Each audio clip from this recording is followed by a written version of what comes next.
going on, everyone? Today we're here with Miss Tonya. Now, Miss Tonya haven't been on here in a while. Now, there's many new people that don't know who Tonya is. Now, Tonya was on our show for a while until, it's so much long ago, probably around the time close to, a little bit before Apocalypse happened, and most of you know about that situation back in March. But she's here today to talk about something that's coming up in the topics constantly. Everyone is always talking about interracial dating and interracial marriage, and they speak about it from the perspective of a black man or a black woman's perspective. Today we're going to talk about that topic. We're going to speak about it from Tonya's perspective, since she knows how to deal with that topic on the other side, and she has a child as well. So Tonya, thank you for joining us on the show once again. Oh, I'm happy to be here. Thanks for having me. So Tonya, fill in for people that has been asking about you. I've been having a few people asking about you. How you been? How your life been going? Well, I've had quite a bit of health issues over the past year. I've been in the hospital 3 times with some serious illnesses. I'm okay now. I'm feeling a lot better, but it's been a struggle. It's been a struggle, but you know, I pulled through, and that's all that matters. I'm thankful every day when I wake up, glad to be alive and glad to see another day. Health is, I tell people, health is wealth. That's right.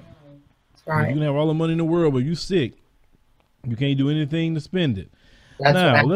let's get to the meat of the topic here. So we're talking about interracial dating, and you know about that on a lot of different sides. So your little girl that you have, what is her age again? She's 8. She's 8 years old. So tell me, when you met her dad, how did you meet him? Well, I was actually I was managing a retail store, and he was our FedEx driver. So he would come in every day, and I'd say hi to him and everything, and he would, he kept asking me out several times, and I'd say no, I'm not interested or anything. And then finally, I guess maybe after 3 or 4 months, I finally said, okay, sure, why not? What will it hurt? And within probably a year after meeting him, we moved in together, and then within a few months of that, I found out I was pregnant, and I wasn't really expecting to have any more kids because I was 35 at the time, and my kids were like 11 and 12. So, but I was really excited about it, and we stayed together for probably till she was about 2.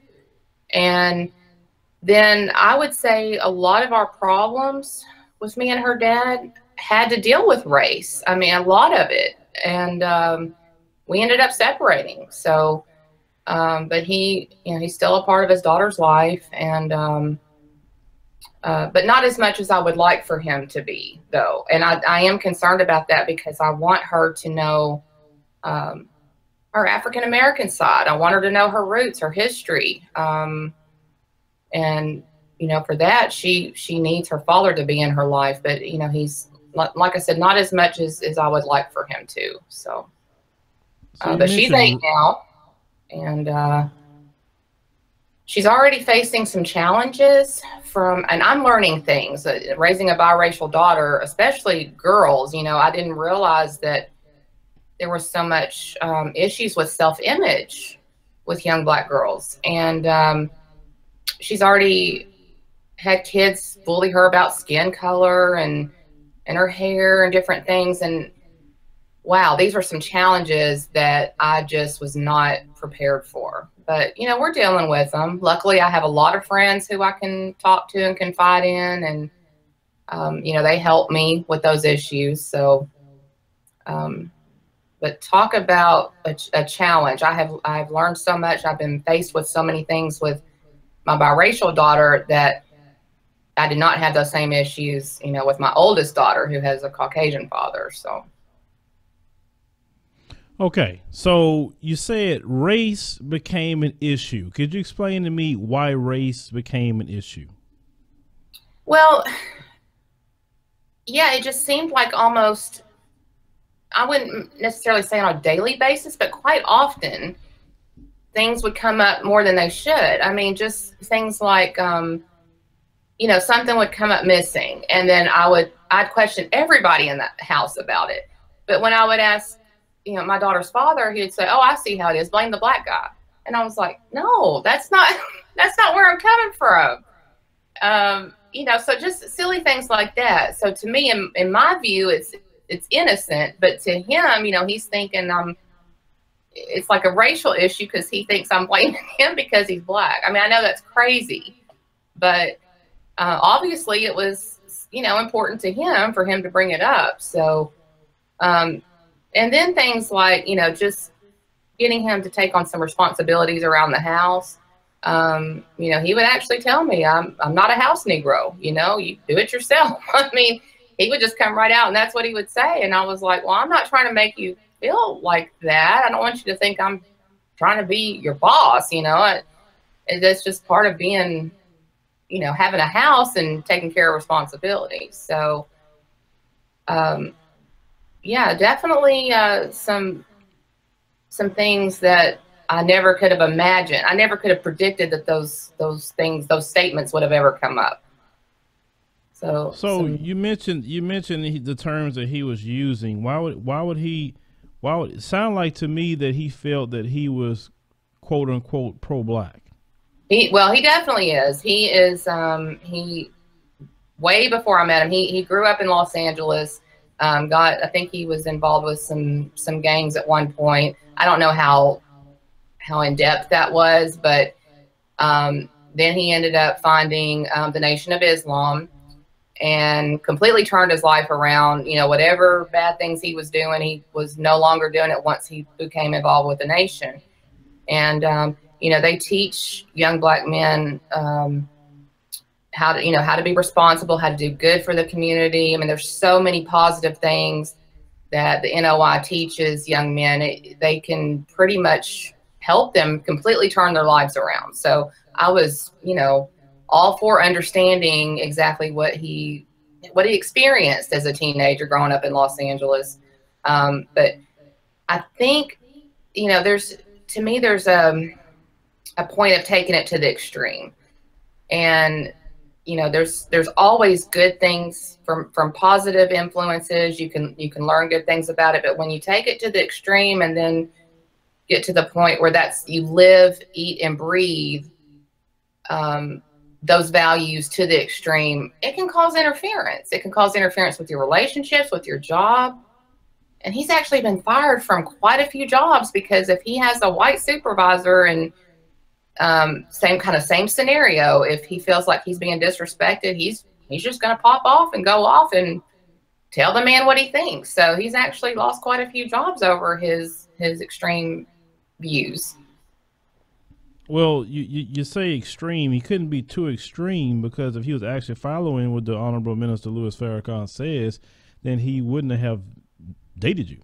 That's absolutely right. Absolutely right. I think what happened was at a point, I want to say probably maybe around 2007 or 2008, Minister Farrakhan actually had an interview. I think it was on TV One or BET, I'm not sure, but Minister Farrakhan approached those issues and he said, you know, the times that we're in, he said, I can no longer, he said, it seems like I can't really control interracial dating. You see it everywhere. It's all over the place. He said, all I can really do, I can't say that I accept it, but I think I have to understand that we're living in different times. So he did actually come out in public and say that, you know, how he felt about it. I don't know if he has a biracial grandchild or I'm not sure what his personal views on that. But as far as, you know, he was basically saying, I guess he was kind of giving it an okay, I guess. I don't know. Or at least making members of the Nation of Islam feel like that wasn't so much of a problem anymore in the 21st century. So. Well, you know, I've listened to him, you know, extensively, and I wouldn't say he was saying that. He was just basically trying to understand and because it's a new day. Because when he was growing up, you know, we have strong black families back in that time period. Right. And, you know, it wasn't none of that interracial or anything. It was black with black, white with white, you know, etc. So then you have this happen after the civil rights movement, and you see the results of it down the line. And yes, it's hard for somebody like him, especially in the time period he grew up in, to try to understand that. And, you know, you mentioned that your child's father, you said that he was extreme on a lot of things, but he really wasn't extreme because he didn't follow the basic teachings that they kind of promote in the Nation of Islam. And I agree. I agree. I was telling the same thing. And if he also was following the teachings, he felt that people was treating him like a field slave or whatever, then he would have created a job and did for himself. So it's two principles that the nation teach that he wasn't even following. So I don't think he's extreme at all. He got a mouth of in which a lot of people do that. They have a big mouth like they're an activist, but when it comes to practical application, they don't practice that.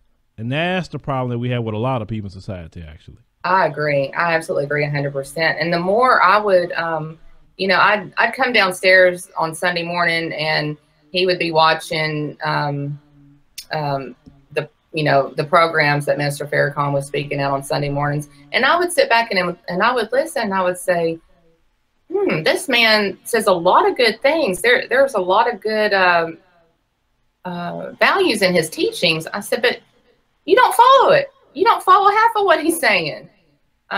So yeah, I think you know, I don't know. And maybe it's just, maybe he wanted to, maybe just didn't know how, you know, I'm not sure, but it caused a lot of problems, as far as us trying to co-parent or trying to live together. It just wasn't working out.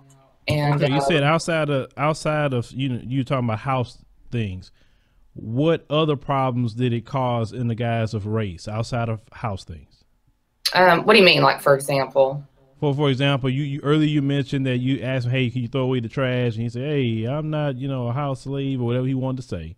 So you mentioned it caused other problems. What are the other problems in regard to race that it was an issue?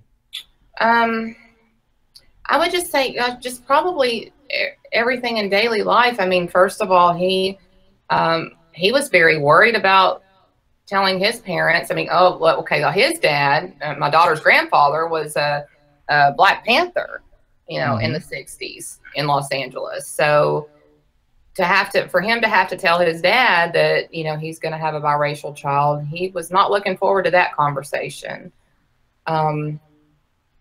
So, you know, it just seemed, and then I guess with my dad as well, you know, it was kind of uncomfortable for me to have that conversation with my dad. My mom, I wasn't too worried about it. She's a lot more understanding than I guess both of our fathers were. So it just seemed like we would be faced with something every day, whether it was, you know, inside the house or outside dealing with our families, or just, gosh, being in the South, just the looks we would get, you know, it just was, like I said, something every day. We really couldn't go out to eat without people staring at us. And, you know, it just, I don't know, just very uncomfortable to have an interracial relationship in the South, even in the 21st century. Well, let me ask you, say about your father. You told your father, what did he tell you when you told him about the baby you're gonna have? I don't think he didn't say anything to him. He didn't show approval or disapproval. I don't even think I told him. I think we ended up, I know what it was. We ended up running into my dad somewhere, and when I was pregnant with my daughter, and that's how he ended up meeting her dad, and he was very pleasant to him, and you know, was a man, you know, and he shook his hand and everything, and then my dad did come over after my daughter was born, and so he spent some time with her. He didn't really seem to show approval or disapproval. I'm sure whatever feelings he had, he probably kept himself. And the same with his dad. He was the same way. But I remember a conversation that his dad had with me not too long ago. So this is my daughter's grandfather. And he said, you know, I hope you're teaching her about knowledge of self. And I said, well, yeah, I'm doing the best I can, but I really feel like that's your son's job. You know, he's the one that's African-American. He's supposed to teach her these things. I'm doing the best I can as her mother to learn and understand about it. But there's a complete difference. I haven't lived that life. So I can't teach her those experiences that I have not had. That's only something that can come from being Black in America. And especially with her grandpa, you know, growing up, you know, or, you know, being a young adult in the 60s and dealing with the Black Panther movement and the things that he had to deal with and see, you know, that's the things that he can only share with her from experience. I can only show her a video or, you know, read a book to her, or, you know, tell her, but I didn't live those experiences. So that's probably what I would want most from her dad's side of the family, is to, you know, teach her about those experiences that they had. Do you feel that puts you at a slight disadvantage in your parenting? Yes, it does. It does. Could you elaborate on why? Well, I guess because like I said, I can only tell her what it was like for me to grow up white in America. And, you know, and I'll tell her about my experiences, and because I've always had Black friends, even in elementary school, even in the South at a time where a separation was happening. I mean, schools were integrated by the time I started going to elementary school, but it still seemed like, you know, on the playground, Blacks and whites were separated, not, you know, I guess by choice. You know, maybe that's just how they wanted. Of course, I was always, you know, my girlfriends were Black, so I always played with them and did jump rope and everything, and I just didn't see, you know, what was wrong with it. So I can tell her, you know, my experiences and the things I witnessed growing up. But still, I just don't, I feel like she's missing something, you know, she's missing about hearing those experiences from her dad, which is why I really tried hard. I really tried hard to make it work. I wanted her to grow up with a father in the home. But then it goes back to just, we were just butting heads on a lot of different things. And I'm very easy to get along with. So, it was just after about close to 2 years or 2.5 years, I just realized it's just not going to work. We just are not compatible. And if we're arguing all the time and don't see eye to eye and can't reach an agreement, it's not fair to the child. It's just not. And so now I feel like she is at a disadvantage because she just has me pretty much in her life. I mean, her dad does work and he's busy, so he just doesn't have a lot of time with her. Now, you mentioned the self-image of your little girl. Could you elaborate about her self-image? What issues she's having with that? Well, some of the girls that she plays with in the neighborhood, they, first of all, she hates it when people assume that she's white. She hates that. She'll say, I'm not white, you know. But she's so light-skinned that, you know, some of the kids just assume that she's white. And they're shocked when they see her, you know, her dad come over, and or I'll have to explain, you know, like, she's mixed, her dad's Black. But there's been an issue, I guess, with skin tone, and I'm not sure what that's called. Colorism, I guess.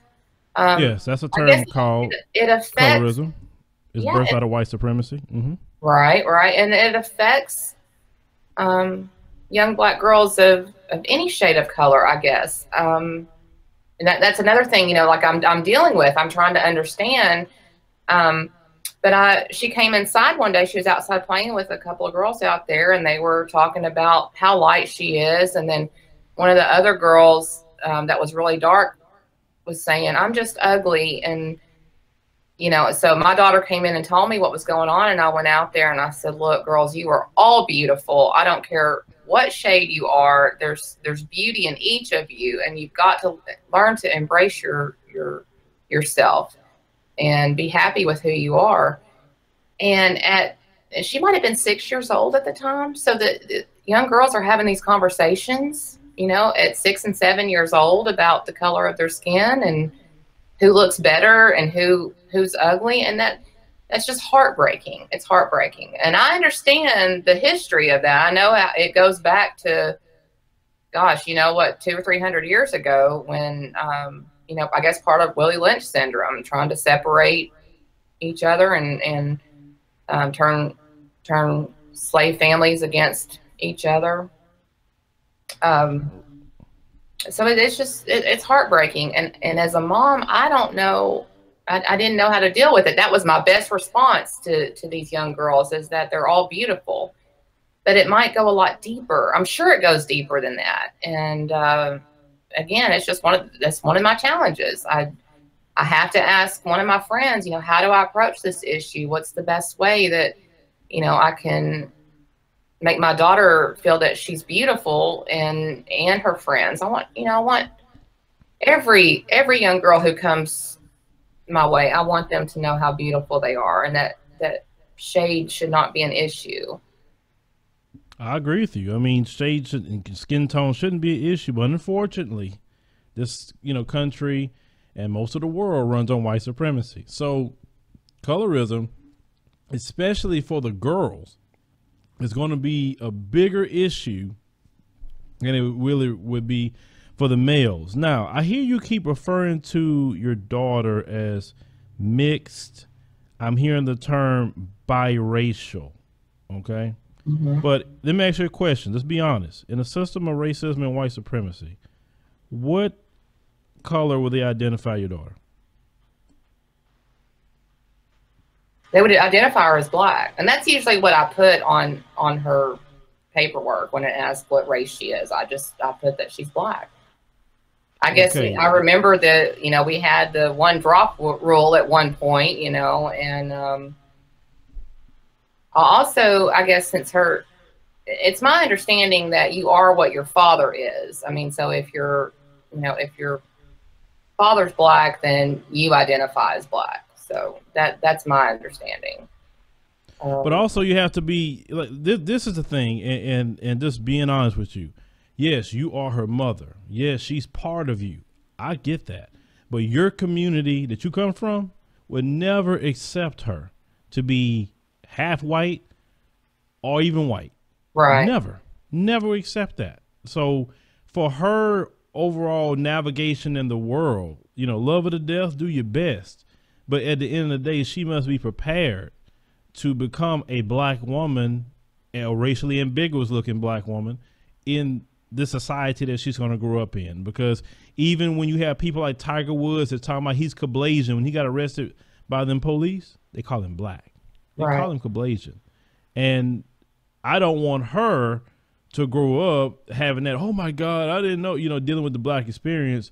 And I understand that there are some, you know, some of us within the black community, you know, we attack each other even if you have two black parents. I have a niece that's light skinned with sandy blonde hair, and her father is not mixed or nothing. He has black parents.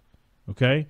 With my sister, and of course, me and my sister have black parents, and yet she came out that light skinned with sandy blonde hair naturally. And so what I'm saying is the in this world it's just sad. It's so sad, colorism, but this society and sometimes some of us in the black community do keep up colorism. So, you know, for her sake, the thing that I would say that, you know, try to get her around some good, strong black women, right, to teach her and guide her, because you stated you at a disadvantage. So you got to make up your disadvantage with people who can come through and show her, you know, the black experience and what she's going to go through as a, you know, young black girl all the way up to a black woman. That's the only suggestion I have for you with that. Now, what is the population of the area that your daughter is constantly in, or like breakdown of racial, you know, demographics? Well, I'm in a city of about 200,000, and I believe it's probably about 67% black, if I'm not mistaken. I'd Okay, have to double check those figures, but and especially the area that I live in. I mean, I'm in a predominantly black neighborhood.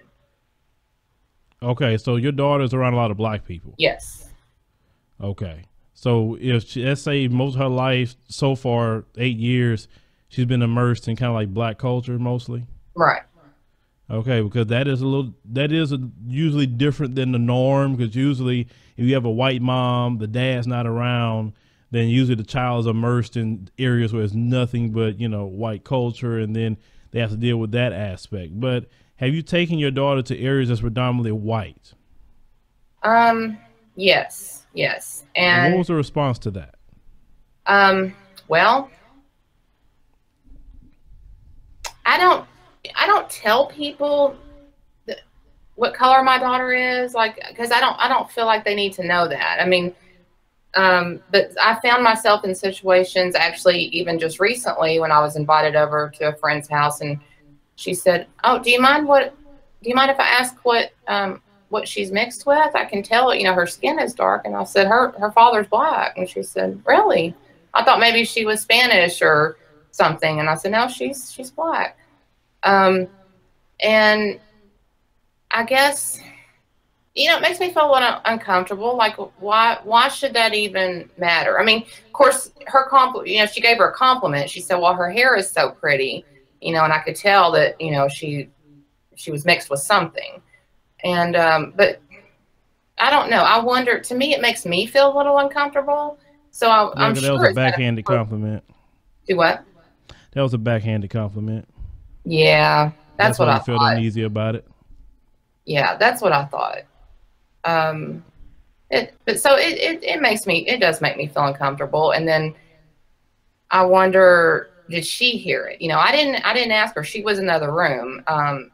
But I didn't ask her if she heard it. But what if she did hear it, and how would that make her feel? Like, why should it be an issue?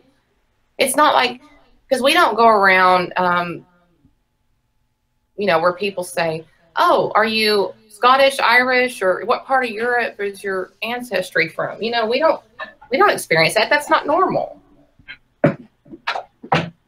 But in the system of racism and white supremacy, that's going to happen, because all they see in this society is white and non-white. That's it. Yeah. And which is sad. So, you mentioned earlier about your little girl. Now, since you had your little girl, and obviously, you know, are you married, single? What are you? Oh, I'm single now. Yeah, and, okay. And me and her dad never got married. I mean, we lived together, and you know, we talked about marriage, and it just wasn't going to happen. Like I said, we just didn't see eye to eye, and didn't think we just didn't see a future, basically, you know. So on the dating side, because you have your little girl, have you ever dated any white guys after you had your little girl? Yes, I have. How was those experiences? Well,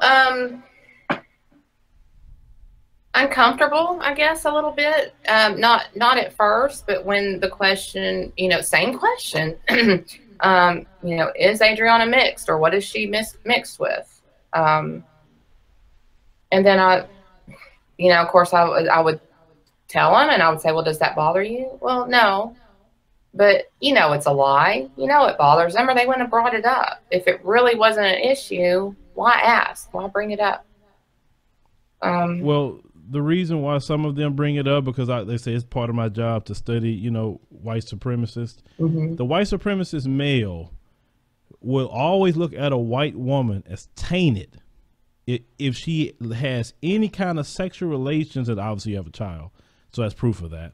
Any kind of sexual relations with a black man. The white supremacist male look at us as their enemy and ultimate competition. So for the simple fact that you had a child with a black man, that just ran them the wrong way. Now, based on those experiences alone, have you heard them say anything that you say, is that something racial he's saying, or whatever, when you were dating any of them? Yeah, there'd be some jokes that would come out, and then I guess he would realize, who he was around, and he would say, "Oh, you know, no offense," or "I'm just kidding," or, it's just a joke, you know, that kind of stuff. Just, you know, some, and I can't really remember it off the top of my head, but yeah, it was, you know, a racially charged joke that wasn't funny. But you know, I understand, like, you know, grown up white in America all my life, and it's funny to them. Sometimes those jokes are funny to them. So, you know, why say it?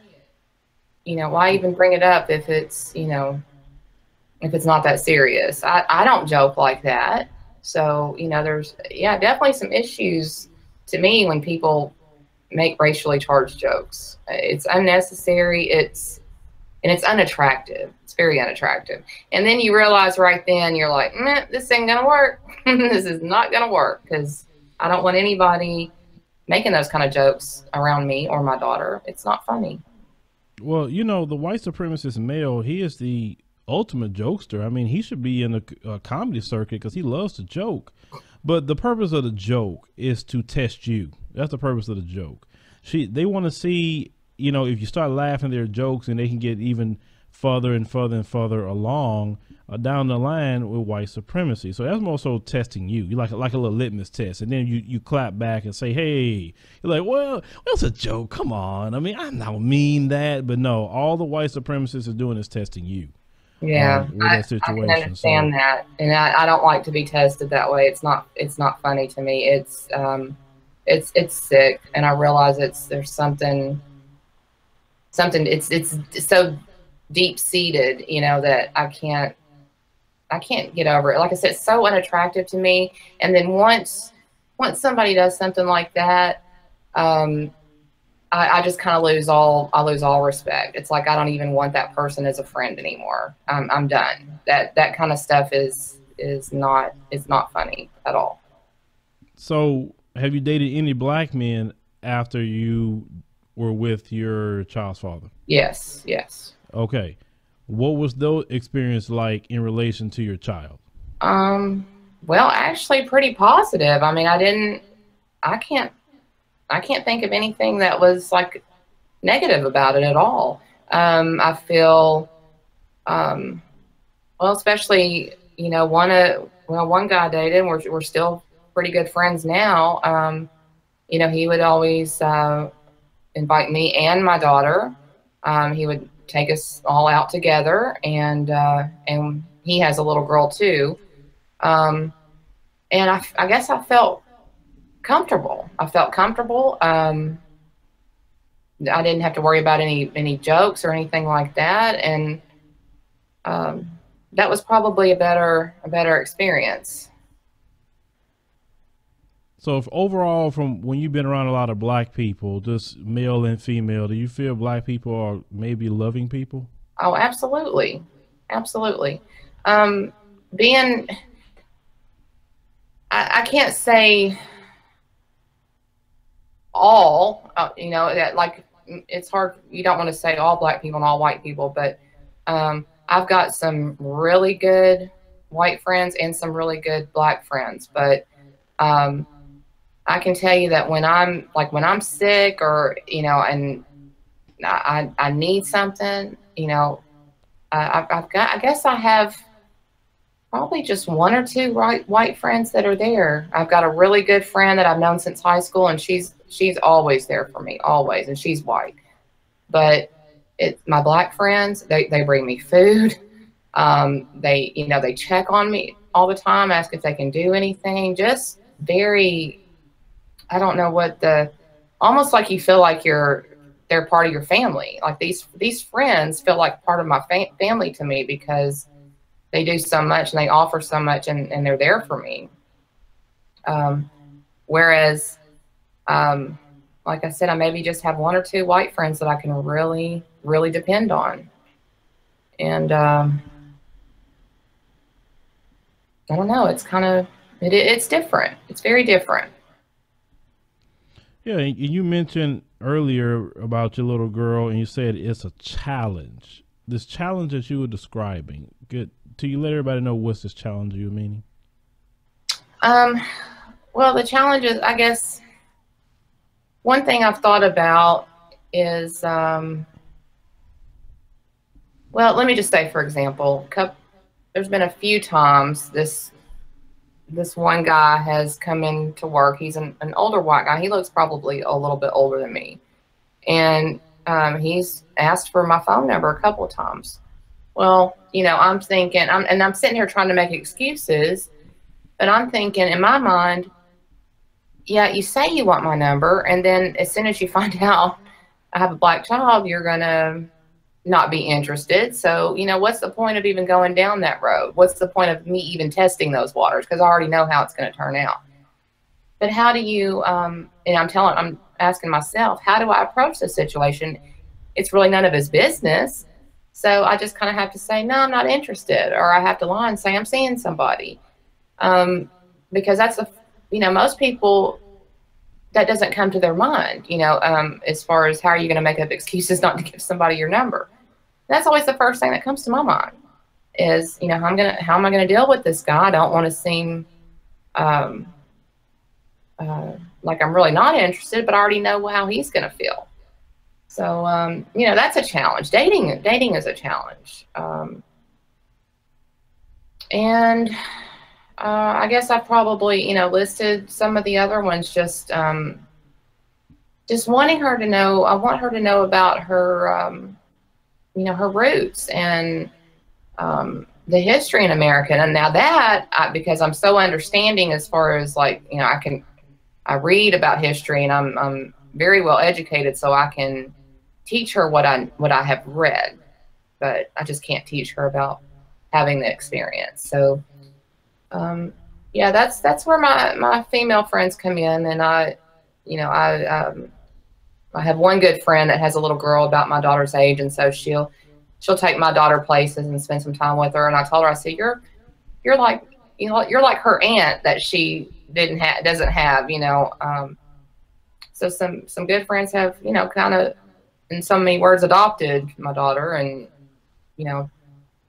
given her some experiences of Black culture. So, and I appreciate that. Grateful. I'm so grateful. God bless those sisters, because that child's going to need it. Now I'm going to ask you a question. Everything that you know now, would you recommend white women to have children with Black men? I really wouldn't. I really wouldn't. And I'm a very strong person.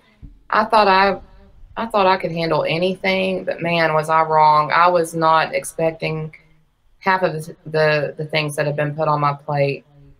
And all I can do is hope and pray that, my daughter grows up to be strong, and that she is self-confident, that she feels good about herself.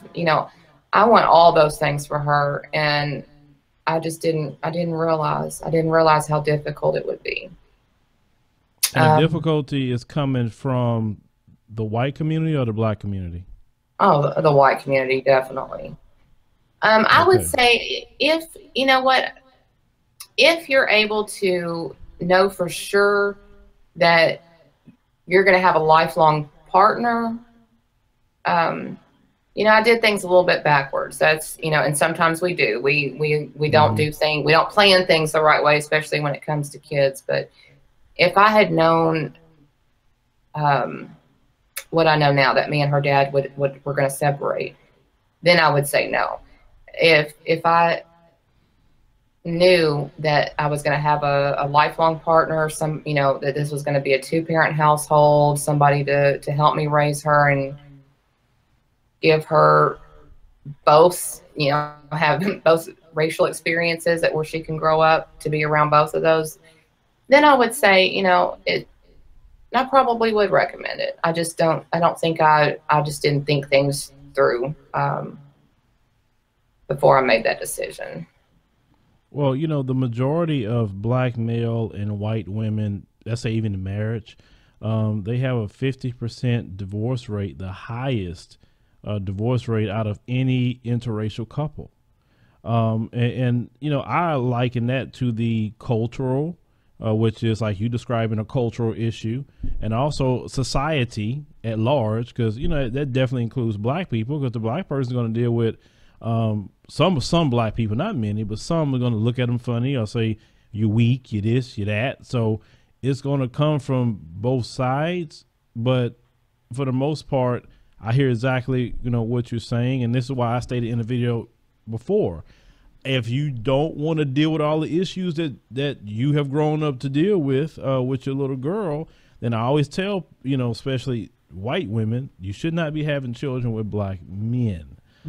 Because our struggles and our issues are definitely something that most white Americans aren't raised to deal with. It's just not. Absolutely. But let me ask you another question. All the stuff that you're dealing with, how do you feel personally about seeing a lot of white men marrying Asian women, or white men marrying some black women or Hispanic women, etc.? And I noticed they're not ostracized like you. How do you feel about that? Yeah, because it doesn't bother me at all. I don't know why we as white women get ostracized that way. I don't. I'm sure you probably have the answer. I bet you do, with all the research that you've done. But yeah, it doesn't bother me at all. It doesn't seem like it should be a problem. But for some reason, yeah, we're the ones that really get picked on. And like you said, we're damaged goods. Once white men find out we're damaged goods, we're done. It's like we're shunned for life.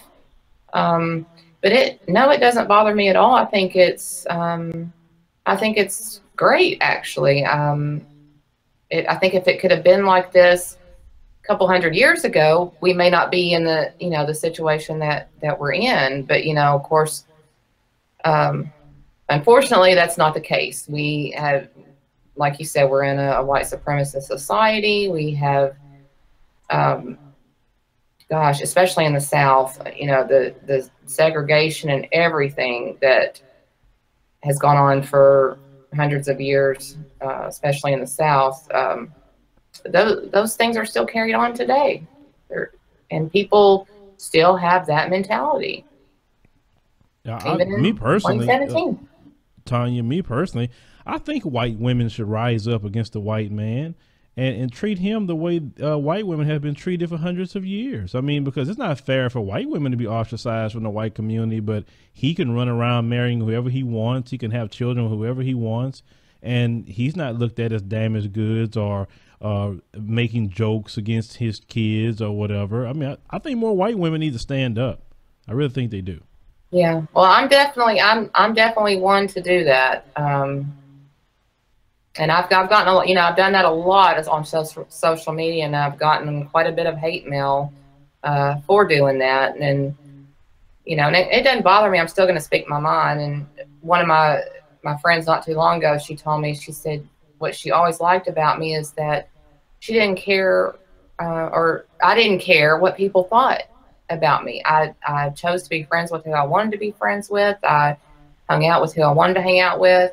And at a time when I was in middle school and high school, you would get labels, for hanging out with people outside your race. And I didn't care if I got that label. I was going to be friends with who I wanted to be friends with. But yeah, we as the white females can get the labels, but these guys can go do the same thing and nothing, they get to go on about with their lives and don't have to carry a label forever. So yeah, I agree. It makes me angry. Yeah, and like I said, I think more white women need to be angry, because in the system of white supremacy, you have some of these females in the alt-right as well, and they think they're equal to the white supremacist male, and they're not. If they study the history of white supremacy, the white female is only good for childbearing and a little bit above the black people, but they're not on an equal playing field with the white man. And that's what they don't realize. And they continue to support white supremacy. And that's why I always say that it undercuts white females to do so. Now, you have a lot of white females that stand up against white supremacy, and I applaud them to stand against white supremacy. Don't do it for black people. Do it for yourself. The white supremacist male need to be taken down a notch, and I think y'all are the ones to do it. I see a lot of white women is rising up against the white man in Hollywood. That's great. Keep taking them down. And we'll support it every step of the way. Absolutely. I agree with you 100%. Yeah, so, you know, Tonya, I definitely want to thank you for joining us today and shedding a light on interracial dating and the issues that you deal with, at least from the other side. And you just told the cold, hard truth, and we appreciate that 100%. Absolutely. Absolutely. I always enjoy talking to you, always. And just a disclaimer, everyone, Tonya is not a racist person. She's not a white supremacist, because I would have made sure you guys would have known that a long time ago. Tonya was on our show talking about the issues. She calls out a lot of white people on their BS when they do wrong. So like I said, but I thought this topic would be good to share with you guys since we don't hear it from the other side. So Tonya, like I said, I just appreciate it once again. And how can people contact you if they want to email you? There may be other white women in your same position that would like to maybe get some advice from you. Yeah. Well, let's see. I guess on my my Facebook, I could post a link under the video, or I could give you my link, and you could, when you post the video, we can put my link in the description. How about that? We can do that. And so, okay, so we'll post a link in the pinned comment, and you guys can contact Tonya if you so need to. So, Tonya, they said we appreciate all the knowledge. And continue fighting the good fight. Oh, thank you, Phil. I appreciate your knowledge too. Absolutely.